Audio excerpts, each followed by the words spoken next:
Hello, everybody. Welcome to Resilience Plus Rise. This podcast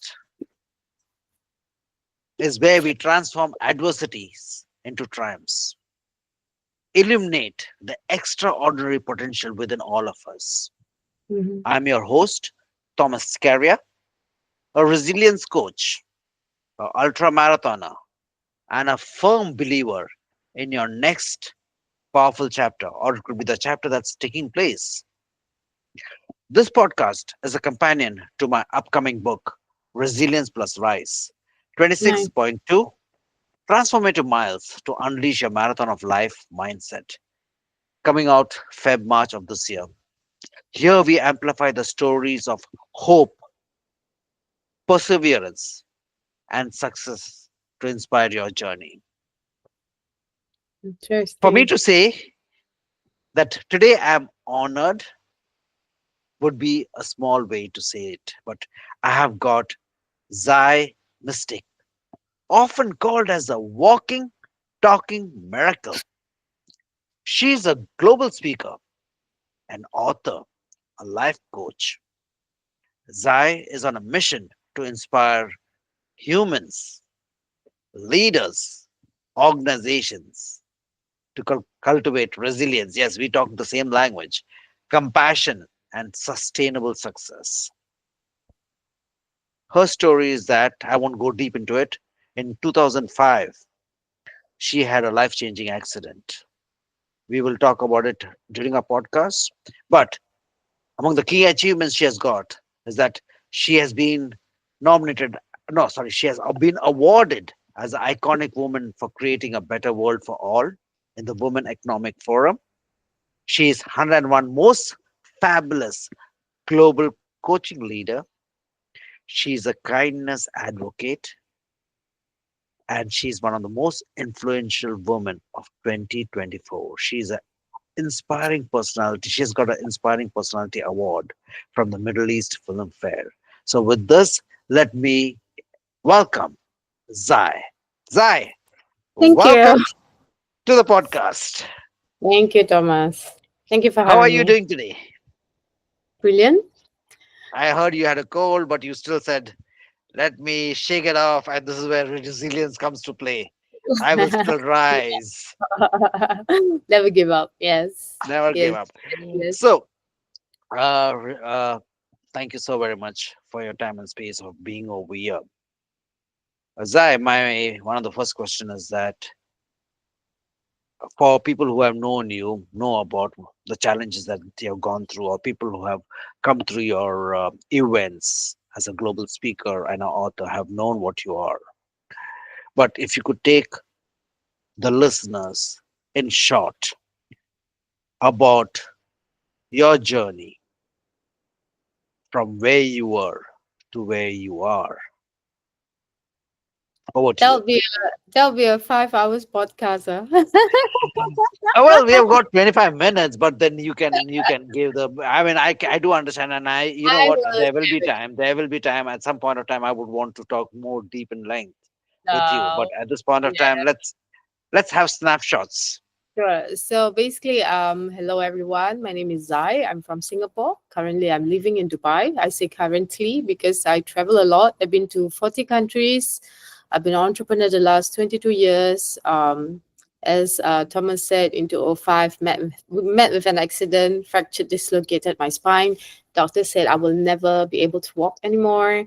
Learned how to walk again because I was super bored and also because I wanted to serve my mom. And well, literally, the journey of learning to walk again led me to understanding moving from victim to victor mindset, right? And Beautiful.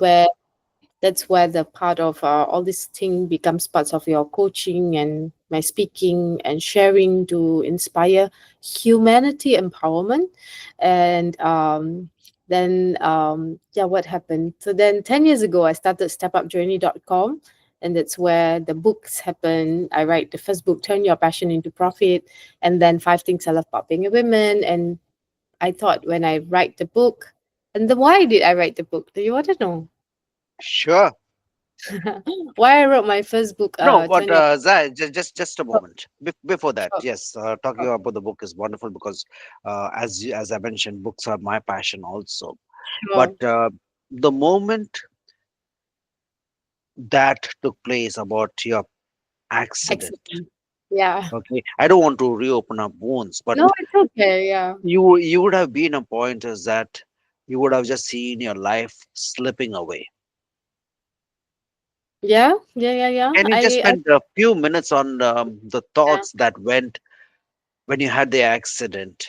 Yeah, it's What happened? interesting. It's interesting you ask this because every time I talk about the accident, and it's like, okay, I'm at an accident, I learned to walk again, and everyone's like, I want to know, how did you walk again? What's that journey of this to this? Like, Exactly. how? That on itself is, yeah, okay. So basically, when I was in a taxi on the way home, I remember calling my mom and saying, "Mommy, I'm hungry. Put food on the table." I was 8 minutes away from home. And then the taxi driver rammed into the back of an army trailer that was carrying an army tank. And that was when I fractured, dislocated my spine. I couldn't move. My phone fell to the ground. I couldn't move at all. And eventually, when I was in the hospital bed in the A&E, what I heard was the doctor said I only had 50% chance to live, uh, continue living, or to leave this world. Like I could have died. And then also I heard that the doctors told my sisters that there's only 95% chance of her walking again. But I remember I was in so much pain. My sister refused to sign the doctor's approval to, to release them to do the fusion surgery on me. I said, give me this stuff. And I remember lying down on the bed and signing whatever. I'm like, I'm in pain, like do something, And I want to learn how to walk. I want to be okay because I was very worried for my mom. This was the truth in the hospital bed. I was so worried about my mom because I'm like, and I'm in truth. This is a very important part. This is a thing that a lot of people do as well. Like when you're in pain and you're in certain situation, a lot of people forget to take care of themselves. Instead, I was so worried about my mom. I'm like, guys, I don't want anyone to tell my mother, not the doctors, not the nurses, not my siblings, because I don't want her to have a heart attack. She shouldn't die because of me. That was my biggest worry. Imagine with a broken spine on an A&E, fully strapped, and doctor said you may not be able to walk anymore. So this is a lesson on its own. I want to add this right now. When things are happening to you, learn to take care of yourself. Be kinder to you. This is things we are not taught because culturally you always put yourself behind. And this is not just a woman thing. I think our men, our fathers, our brothers, our sons are not taught to. You can cry, you can embrace emotions, and you can take care of you first. Okay, this is that. So that was when I was on the hospital bed. And eventually 3 weeks in the hospital, self-control morphine, it's very, very not tragic. Actually, to be honest, I was 25 then. I was in denial. I was like, okay, it's rest time. What will happen? Like, I didn't think much. But eventually, I think 3 months, 6 months passed. And then I got very bored. I said, Doctor, I need to learn how to walk. Please help me. I was very bored. And I wanted to just get out. I was so tired of depending on people. And this is another thing. We are so not used to asking for help and getting help, right? We're so used to being independent and doing your thing, and asking for help is a sign of weakness. This again, we need to learn. It's okay. That's why God created all of us together. We are here on earth for a reason, and we are brought together as a human tribe. No matter your race, religion, your color, whatever. So this ego had to drop. And anyways, I learned how to walk. And again, there is power in turning pain into power. So there is power in turning pain into power. There is wisdom in everything. So in my keynote speeches, this is what I share. How do you turn pain to power? How do you turn passion into profit? And how you turn dreams into reality of confidence and clarity. And this is like my special power right now. And people think I'm positive. Oh wow, she's so bubbly, she's so cool. I mean, I have my emotions. I'm like Cancerian, like super empathy, and I cry a lot. But when I cry, this gives me superpower. When I see injustice, this gives me superpower. So it's not just about being sympathy and crying and blah, but okay, cry. Don't fall into that quicksand of depression. Embrace all the emotion. But when do you stop? When do you say, you know what? Come, let's do this. I got this. God, what do you want me to do? I started questioning life, like you said. When you say you run and you pause and your soul starts speaking to you, I started speaking to God. I said, God, I didn't die in the accident. Now, what do you want me to do? What's my purpose? Like, what? And then so that's when I started meeting a lot of people. I traveled a bit. I learned how to walk again first, of course. I started diving. I have an open water diving cert, and life rolls on. It cannot get more better than, I mean, it can get better, but I'm so grateful for all the process. And then eventually, even until now, I meet, like, I stay in a nice apartment hotel. The receptionist, they barely say hello. They're so scared. So I always strike a conversation with people. Hi, how are you? I know different languages. So I know like 10 languages, how to say hello and thank you. So she was from Myanmar. So I said, Mingalaba, like, hello, how are you? And she's like, you speak my language. I'm like, yeah. And she's like, and she started opening up. She's like, I'm so sad. I miss my home. I say, yeah, you can't go back because of the war. And, simple things. It just made her day. And then now every time I pass by, she, hi, ma'am, hi. I'm like, why do you guys not speak? Because why do you guys not like look up and engage with your people? And they're like, oh, because people always fight with us and we don't have the answers. And I'm like, no, this one, you need resilient leaders who have confident teams to create compassionate solutions. So, as a guest, as someone who's living here, I said, okay, I'm going to say hi to them. And then I said, I'm a writer. She wanted, oh, hey, can I get your books? I said, come, I'll send some copies and give it to you guys. Read it amongst you guys. Compassionate solutions. I only learned this 2 days ago. I thought I wanted people to be compassionate. Sorry, I wanted people to be compassionate. No, compassionate is to be a compassionate human is the last step. I think when we provide compassionate solutions, then people say, oh, you mean this is possible? And then we open up the heart and the mind and the eyes of people like, okay, I can be compassionate. It's easy, actually, easier than being mean. Wow. Wow. There are so many lessons, so many lessons. And Zai, there's one thing which I would say is that there are, when you're talking about the different elements, it's when the question we say about why and what's happening, Yeah, what can I do? I have been fortunate, or I've been blessed in this journey of podcasting. I have met so many amazing humans. yeah. And one there are there is a dear friend of mine who's a fourth stage cancer. When I say, are you a fourth stage cancer survivor, she says, no, I'm a thriver, because now I have learned on how, what lessons I've learned. So the same things, I, as you mentioned, is that when you were in the hospital bed, what is this teaching me? What can I do to be make a difference? So I always say is that yes, challenges comes in, but the moment we start looking at from a, not from a pain point of view, but what is this teaching me? What can I Yeah. learn? And as you Wisdom. mentioned, change pain to power. Everybody, that's what we always believe in, is about the resilience. And that's what my book is, resilience plus rise. So you're getting up, but then you're continuing and creating an Yeah, enigma of about your own self. course. Another one which you mentioned so beautifully about was, yes, I'm feeling sad. In fact, just yesterday I had another gentleman who has been, can I say the word suicide survivor? No, something like that. She's But yeah, he has gone, but now he helps in suicide prevention.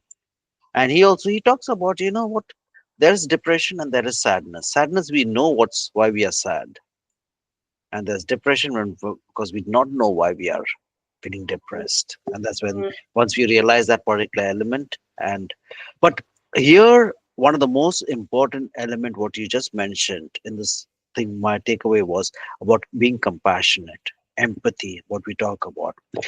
one of a common thread which goes around in different conversations that I have is it's all about humanity, building up one another. Yeah. I have said in my previous podcast, we all are like angels or birds with one wing. When we hold another, that's when we start flying more Oh, higher. beautiful. Yeah, that's And true. that's how, once we hold on, like the lady you met from Myanmar, okay, you would have just made her days so much more beautiful by just talking. Yeah. And anyway, um, my next question which comes up is that so you got into the element that you started walking and you realize that this particular gift that you have got, you could tell people about what is possible. Mm-hmm. How was that journey? Of what? The Of teaching people learning to walk again. yeah, not about walking again, but see, walking is physical. Because Yeah. I always say is that Oh, a I lot. talk to some Yeah. people who have got tattoos on their body, but Yeah. I've known people who have got tattoos in their mind, I which love that become term you said about mental tattoo. I'm like, whoa, I love that. Because I so. love body art. That's So my when you first talk about business. mental tattoo, I super love body art. I said because I'm a painter myself. So so when you say mental tattoo, I'm like, dude, I love that. Yeah, amazing. so when you talk to people initially about the mental tattoos or the things that they can still break free, because we know that we can inspire people in different ways. But how was your journey in making the shift? Because you mentioned about compassion. You had Yeah, there's a reflection of empathy. There's yeah. because resilience is something which, when we talk about it, is resilience is that you need to go through the pain, you need to be pushed below the earth so that you can break the mold, you break the ground which has buried you. So True. Zai, I know the title I'll be giving to our podcast is that life broke her spine but not her spirit. Yeah, yeah. She broke her spine, but not her spirit. Exactly. So when you talk to people, you have undergone that particular resilience. And again, the same thing with empathy and compassion is that you got to feel first within your own self. And that's when you Yeah, can, because when it's given to you, that's when you can distribute it to others. hundred So, how percent. was that journey been? Wherein you have been a kindness advocate, you have been one of the top person that people can turn to. Yeah, good. You make me say things I've never said before. Like you make me think because normally I'm like, oh, the answer's like easy. So the question is, how do I move from victim to victor? Right? Mindset, tell me about it. Yeah, mindset is one. I think more than mindset is the humility, being humble about life. When I wanted to, I was as I was learning to walk again. I remember I was pushed in a wheelchair to the physiotherapist, and the doctor said, "Okay, now stand up." And I'm like, "Huh? How do I do it?" So then I had to get up, and then I had two nurses holding my hands, and then he's like, "Okay, now walk." And the question I asked them was, "How do I walk?" And I was modeling before, so all the catwalk, pa pa pa, da da da, Oh, so having you have been a model also. I used Okay. to, right? And I now do some hijab modeling. And then I asked the doctor, how do I walk? And when I asked that question, I hear myself again and I'm like, dude. And he said, swing your hips. And I'm like, then I said, oh my God, all this time that we actually walked, we never gave thanks for that simple hip movement, for example. Subhanallah, like really, really need to praise the Lord more. This is it. Yeah. So humility, gratitude, these are things, this is one thing. And as we are speaking so much about walking and mindset, I think a lot of the mental tattoo that I have. that I want to share because I love that term you said. I'm gonna keep saying it again and again. Like, what's your Please. mental tattoo? Such a gangster word. I love it. Anyways, so when you talk about mental tattoo, actually the thing that keep coming to me, I was reflecting on it the whole day because I saw it on your LinkedIn. You said about it, and I think a mental tattoo that I have is nothing lasts forever. So I used to give up a lot, especially on relationships or people or stuff. Like I'm like I don't take relationship, for example, seriously.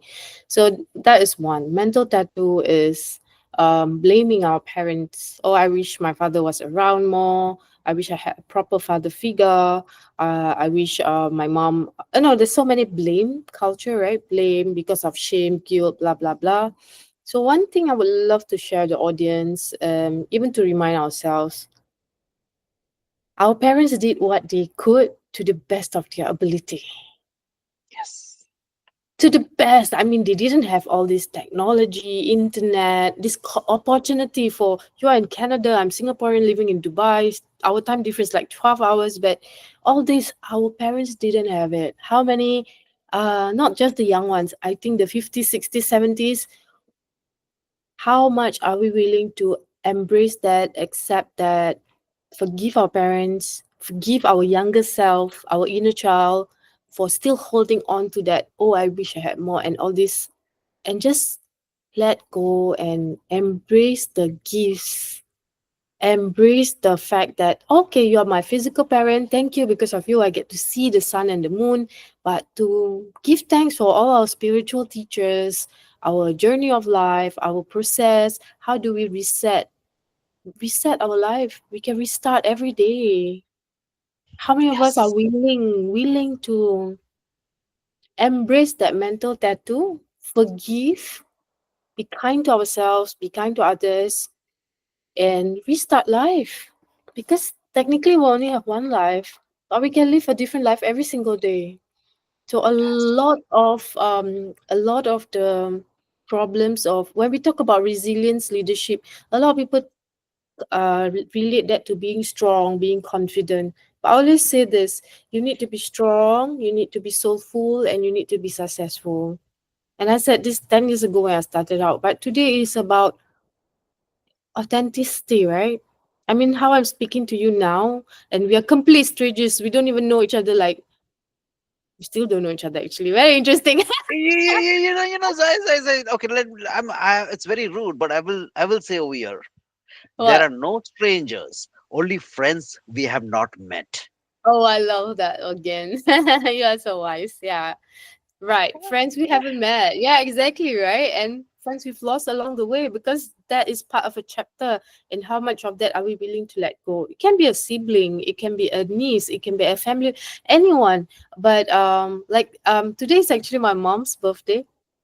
She passed on. Please, She passed on 6 years but ago. do convey. I mean, in your mind, Of wishes course, from a we friend ate who is far away. That we ate her favorite food, and she passed on so beautifully. She lived a life well lived, and one heck of a warrior woman. Yeah, when I speak about resilience and people think I'm strong, I said, you haven't met my mother. I'm yeah, like, dude, Zai, again, as I mentioned, this is not an interview. This is a conversation. And again, sure, is that when you talk about, yeah, your parents gave you birth and physical thing, but hey, the person that I'm talking to has the DNA of your parents. of course. There's that gutsy person who has Oh, shown life, hey, this is who I am. voila. And we're just starting, huh? We're restarting again. And when you Because when you we talk see, about every day, one of the things which I say, a prayer that I remind myself. There are a lot of days I forget, but I remind myself is that today, this day, with life, I want to live. I don't want to just exist. So uh-huh. I always say that life is not for existing, but for living. Yes, then I'm with you. Same thing. We speak the same language. Thank you. Where have you been all my life? It's But yeah, yeah, as yeah, you yeah. say, every day there is a Every new day, chance, right? So, yeah. Zai, one of the things which I just remembered was you mentioned about letting go. Yeah. And if you go back to our previous conversation about ego, you had that ego that who Yeah. I am. And when I look at the reflection which were there behind you, that you were a model, sashaying over the ramp, the model Mm-hmm. walk, everybody looked up to you. And suddenly you see yourself to be a point that you cannot just even hold your own self. Yeah. For letting go of the ego. Yeah. Okay, and ego always plays its role, whether that time or whether the time that your books became a bestseller and you suddenly started transforming the world, or the time that you have got so many awards and Yeah. accolades. Yeah. Now you say, for a lot of us, they say, "Yeah, we got to be humble, we got to see it from, we got to empathize, we got to understand." But a lot Yeah. of times we don't realize our mind plays such a ball game Yeah. that we don't realize it's the ego which is taking over. How do you let go of the ego See, without, see, because there are times wherein we can be mindful, yes, it works, but it's what not about happens? being mindful. It is actually I believe there is good ego and bad ego. So I also believe like when I meet people, some people they are so shy to introduce themselves, and I know like these people are super amazing people, and I believe in this term called bragging rights. Hello, Thomas. My name is Zai. I'm an Amazon bestselling author. I speak. Been to 40 countries. I said all of that at the beginning with full pride, full pride, because it's facts, right? So there's good ego and there's bad ego. So this is something I share in my second book, Five Things I Love About Being a Woman, and I share in my authentic public speaking course about confidence of humility and confidence of superiority. So when you are at an event and you but you have nothing because you are hollow, but you need to show something. They say empty vessel makes the most noise. Yes. Mhm. So that's confidence of superiority. Acting like you know something, but you know nothing, or maybe you know something little. But confidence of humility is another thing altogether. So the bragging rights is permissible, and it's something again our culture, our people need to know the difference because the amazing humans are not going out there, and these empty vessels are everywhere. So that's why every time I'm like, you know what, I'm so done with all these drama club people and blah blah because I cannot fake. I don't want to fake and I catch energy quickly. But I said, if I don't show up, if I don't go on videos and I don't do reels and I don't go do all this stuff, what will the kids be watching? Crap. So I have a choice and it's my duty, it's my responsibility, it's my God given gifts, it's my God given talents. Remove this imposter syndrome is not necessary. Just show up, smell rich, feel rich, be rich, and it's divine rights. It's our birthright. Okay, that's a lot of learning. So, guys, if you're listening and if you'll come to this part of the conversation, you know that you'll have been, now I can see the bragging rights, you'll have been so richly rewarded by Yeah. listening to this amazing lady called Zai. Yeah, it's true. I mean, for you to even do this, I mean, um, it's a choice. It's not actually, to be honest, it's not even choice. This I know God has written this for me. Because when I do my henna business, my hijab business, if I sell makeup, now I'm 43, I look 28. So if I want to sell a product, skincare, 40 is the new 25. I know I'll make so much money faster.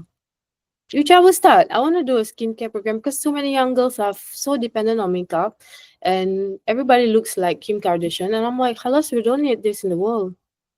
It will take me 2 minutes to wash this makeup. That one I took 3 hours after a fashion show to wash the makeup. I cried. I cried. I said, God, what am I doing to myself? I'm not putting all this shit on my face anymore. Hmm. So I think so that authenticity. that we can leave to another type of time of podcast, which I would love Sure, to know more about what you're doing, and let's park sure, that at the side. But sure. just being mindful of the time, there's Mm. one I would like you to um, say to the listener, even if it's one listener, what could be the takeaway that they could listen and act upon and make a difference, not only to the life they are living, but to the life that has been gifted to them, to the people around.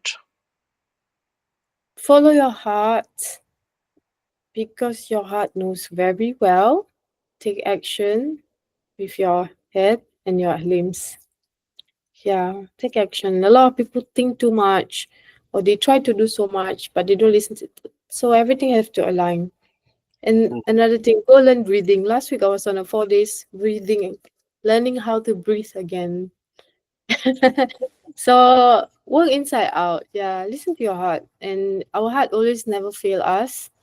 Um, but we choose to not listen to it. That's when I broke my spine because I had this annoying pain in the soul just prior Hmm. to the accident. A lot of things was going on. Please join my webinar sometime. I share about this, how it led to breaking the spine. But then again, like I said, turn that pain to power. There's wisdom in everything. And if there's one thing, because we're talking about resilience and strength, and this verse is in the Quran and it's in the Bible. It says, God will never burden anyone. God will never burden you with what you cannot carry. So if you think something is so heavy, but I always say this to God, I say, God, you think I'm so strong? I cannot do this. But then again, it's not true. It's not true. We've been through so much. Like, what's next? Bring it on. Yeah, just step up. That's you just made it as a passing statement, but just step up. Just step up. Yeah, literally. That is so powerful. And also when you mentioned about you had mentioned during our conversation about being kind to your own self, loving yourself. Again, when you're talking about the books, another thing which is there in Bible is that love your neighbors. That's what all communities are about. We all are birds, or we all are angels with one wing. Okay, but when we hold, but there's a continuation to that. Love your neighbors as yourself. Yeah, So when we know how to love our own self, that's when we can give love to others also. 100%. Because you cannot give something which, if you're an empty, as you mentioned, empty vessel, we cannot take out something from an empty vessel. So if you yourself do not know what love, true love is, how can you give love to another But person? love is also very tricky because another thing I realized just before my mom passed, actually 2 3 months before she passed, it was hard. She was like resting for a good 3 6 months before she passed on, and I was crying so much. I was so angry. I felt so betrayed, and then I just suddenly, this will be our closing thing. I think I asked myself, I love you for you, or do I love you for me? Why am I so afraid to let go? As I'm already booking you for another call shortly. We need to continue this conversation. But again, just being mindful of the time, Mm, I would like to conclude our session. So, sure. guys, what we have heard is an amazing journey. This was just around a little around half an hour, but what at least for me, the learnings have been, it has been Mhm. amazing. As we mentioned, it's all about being resilient. It's all about how we can transform the adversity into triumphs. Every challenge, if you take it as that it is a stepping stone to learning something more, it is possible. It is never ever away. So it is how we can look into these particular elements. Yeah. So as I mentioned, this is not just a podcast. For me, it is a conversation, it's a movement, it's a space where ordinary lives, we have got a walking, talking example in Zai, becomes extraordinary inspirations. Together, we have explored the transformational power of resilience, the mindset shifts that turns challenges into opportunities. So, Zai, with this, I say thank you, Yeah. Thank thank you, thank you. It has you so been much. truly, truly a honor and pleasure. Let me Thank just you. recording.